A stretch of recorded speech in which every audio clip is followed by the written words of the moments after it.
প্রত্যেকেই জানি যে যে কোনো নতুন ভাষা শিখতে গেলে কিন্তু তার আগে আমাদের ওই ভাষার অ্যালফাবেট বা বর্ণমালা সম্পর্কে জানতে হবে।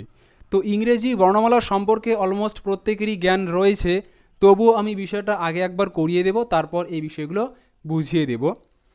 যেমন কি আমরা জানি যে এ এর সাউন্ড কখনো কখনো এ হয়। দেখো, শুধুমাত্র যে আর এ হবে তা নয়, এর পাশাপাশি কিন্তু কখনো কখনো এরকম সাউন্ড হয়। মানে একটি ভাওয়েল কিন্তু 4 থেকে 5 ধরনের সাউন্ড ক্রিয়েট করে। তো সমস্ত বিষয়গুলো কিন্তু আমরা এই ধারাবাহিক ক্লাসে জানবো।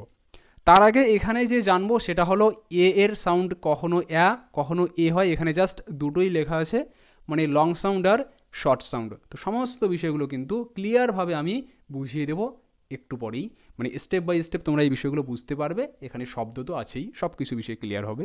সো এগুলো বিষয়গুলো ধীরে ধীরে আলোচনা করা হবে, কোনো সমস্যা নেই। এখানে আমি নিয়েছি 4 ধরনের সাউন্ড, এই যে তোমরা দেখতেই পারছো এখানে নেওয়া আছে, এখানে একদম 4 ধরনের সাউন্ড নেওয়া আছে, ঠিক আছে। কোনো সমস্যা নেই, পুরো ডাউট ক্লিয়ার হবে, জাস্ট তোমাদের ভিডিওটিকে এন্ড পর্যন্ত দেখতে হবে।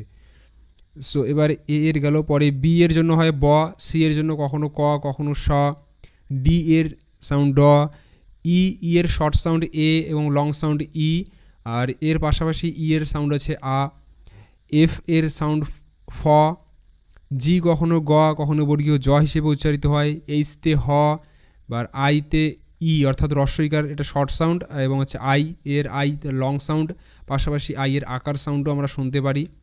এবার জে এর বর্গীয় জ, কে তে ক, এল তে ল, এম তে ম, এন তে ন, ও এর সাউন্ড শর্ট সাউন্ড হচ্ছে অ এবং লং সাউন্ড ও, পাশাপাশি ও আকার হিসেবেও উচ্চারিত হয়, বিষয়টা পরে আলোচনা করা আছে। পি এর জন্য হয় প, কিউ এর ক, আর এর জন্য র, যে এস কখনো দন্তস্ব কখনো আবার বর্গীয় জ হিসেবে উচ্চারিত হয়।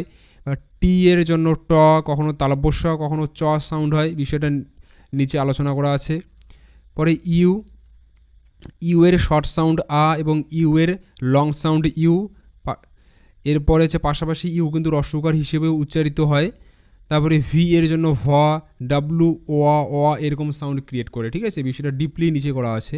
এবার এক্স এর সাউন্ড হচ্ছে কখনো বর্গীয় জ কখনো কয়স উচ্চারণ হয়, শব্দের মাধ্যমে নিচে বুঝিয়ে দিয়েছি আমি। এরপরে আছে ওয়াই এর জন্য হয় অন্তস্তীয় অ, কখনো রস্বই কখনো আবার আই হিসেবেও উচ্চারিত হয় এই ওয়াই লেটারটি, ঠিক আছে। পরে হচ্ছে জেড এর জন্য হয় বর্গীয় জ। সো এগুলো আমরা মূলত যে এই সাউন্ডগুলো দেখে নিলাম, এবার শব্দে এগুলোকে অ্যাপ্লাই করব, ঠিক আছে। তো এখন আমরা যে সাউন্ডগুলো দেখলাম এ বি সি ডি এর, সেগুলোকে এবার শব্দের মাধ্যমে বোঝার চেষ্টা করব, ঠিক আছে। তো এখানে একদম বেসিক বিষয়টা জানবো।